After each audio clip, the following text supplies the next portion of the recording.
বিষণ্ণ লাগছে। আমার আমার দম বন্ধ হয়ে আসার মতো অস্বস্তি লাগছে।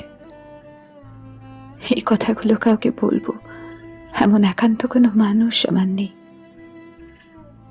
পরিস্থিতি বেসামাল লাগছে। আমার কিছুক্ষণ কথা বলতে ইচ্ছে করছে, কথা বলা জরুরি, কিন্তু আমার কথা শুনবে এমন একটা মানুষ আমার নেই। আমার নিজের বলার মতো মানুষ কখনোই ছিল না।